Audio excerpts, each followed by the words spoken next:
백족입니다. 관료제론. 그 위에 그 네모 칸에 있는 거요. 자, 막스 베버의 관료제론이라고 하는데, 이 막스 베버라는 사람은 그 독일의 엄청난 정치, 행정, 경제, 사회, 종교 철학자입니다.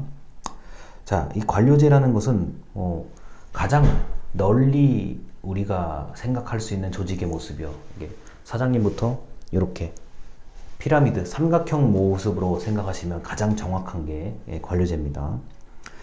이건 정말 200년 전쯤에 나온 이런, 짧을 때 한 150년, 길게는 200년이라고 봐도 됩니다. 이렇게 왕을 중심으로 이렇게 돼 있는 거요. 자, 가장 널리 퍼져 있는 지금까지도 그리고 앞으로도 있어야 되는 모형인데, 관료제는 이제 피라미드형, 그리고 계층, 질서, 자, 윗사람과 아랫사람, 아랫사람의 아랫사람, 아랫사람의 아랫사람, 이렇게 있는 게 이제 계층이 있고 질서가 유지되어야 된다는 것.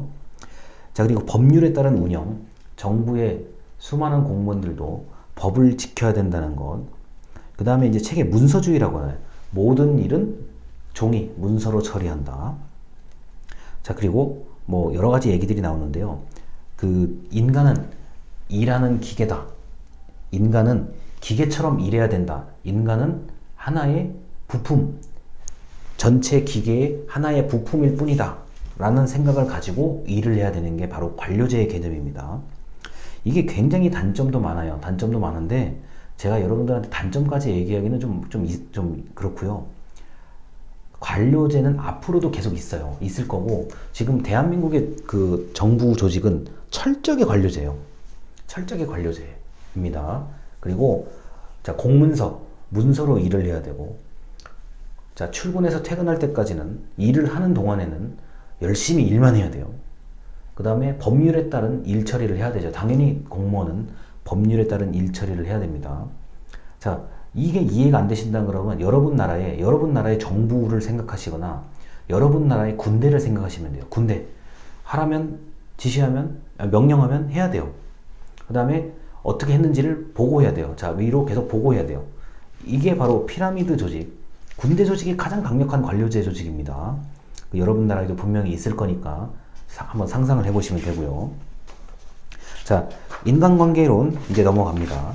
자, 이제 인간관계론은 자, 그 호손 공장 실험이라는 얘기가 있어요. 그 이름이 공장 이름 호손 공장 실험인데, 그 백족에 이런 얘기가 나와요. 중간입니다. 제가 읽어드릴게요. 호손 전기회사 공장에서 일하는 근로자를 대상으로 능률성 향상, 얼마나 일을 잘 이렇게 하는지에 대한 연구를 했는데, 실제로 실험을 해보니까 일을 더 잘 하려고 하는 것은 작업 환경과 임금, 돈 때문에 그런 게 아니라 오히려 같이 일하는 노동자 간의 태도, 감정, 인간관계, 즉 비공식 구조에 영향을 많이 받는다. 호송공장 실험이요. 이게 사람이 돈을 벌려고 일하는 게 맞고 다 좋은데, 일을 잘하기 위해서 일을 더 잘하도록 만들려면 돈도 더 주고 뭐 하고 뭐 하는 게 맞는데, 뭐 해주는 게 더 해주는 게 맞는데, 이 호송공장 실험을 해보니 같이 일하는 사람끼리 어떤 태도를 가지고 있고 어떤 분위기인지가 굉장히 중요하다는 거예요. 자, 여기 지금 이 영상을 보고 계시는 분들은 친구분들 있을 거 아닙니까? 예를 들어서 나는 얘하고 같이 있으면 더 많은 것을 잘할 수 있어, 이거 하고, 나는 얘하고 같이 일을 하면 일이 잘 안 돼, 이거 하고요. 이 차이에요. 자, 다시요. 분명히 여러분들 이런 게 있을 거예요. 분명히 있어요. 여러분 친구들끼리도요. 나는 이 친구하고 일할 때 일을 더 잘할 수 있어. 근데 나는 저 친구하고 일할 때는 일이 좀 안 돼. 이게 호송공장 실험의 개념이에요.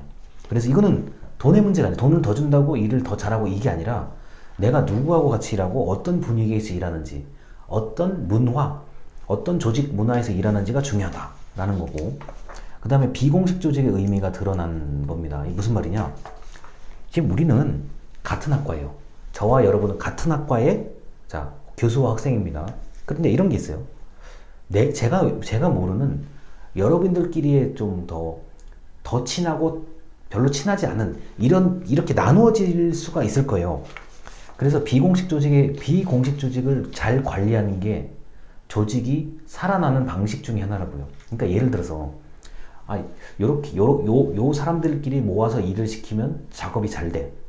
요 사람들끼리 모아서 일을 시키면 작업이 잘 돼. 이거를 이제 잘 알아야 된다는 얘기죠. 만약에 이 사람들을 이렇게 뒤섞어 놓고 일을 시키면 일이 잘 안 돼요. 자, 그래서 이 호성공장 실험은 인간관계가 일을 더 잘하게 하는데 영향을 준다라는 것을 밝혀낸 거고요. 이른바 사회적 능률성. 자, 너는 돈을 이만큼 줄 거니까 그만큼 일을 해. 이게 이제 원래 그 직전 영상에서 배웠던 과학적 관리론의 얘기예요. 일 잘했네. 그럼 돈 더 가져가. 이거 개념인데, 이 사회적 능률성은 이렇게 진짜 말 그대로 동료, 친구 간의 인간관계 얼마나 더 좀 직장 분위기라고 그러죠. 직장의 문화가 더 좋은지, 분위기가 더 좋은지, 그게 바로 인간관계에 관련된 논의가 바로 사회적 능률성이라고 할 수 있습니다. 자, 그래서 과학적 관리론, 인간관계론, 이렇게 과학적 관리론이 좀 먼저 나왔고요. 그 다음에 인간관계론이 나왔고, 방금 이제 관료제, 이 피라미드 얘기는 계속 옛날부터 계속 지금까지, 그리고 앞으로도 계속 이어져갈 이야기들입니다. 그래서 이런 것까지 얘기를 하면 이 영상에서 또 여러분들이 관료제와 인간관계론을 그래도 기본은 들었다라고 하실 수가 있을 겁니다. 일단 영상 여기까지 마치겠습니다. 감사합니다.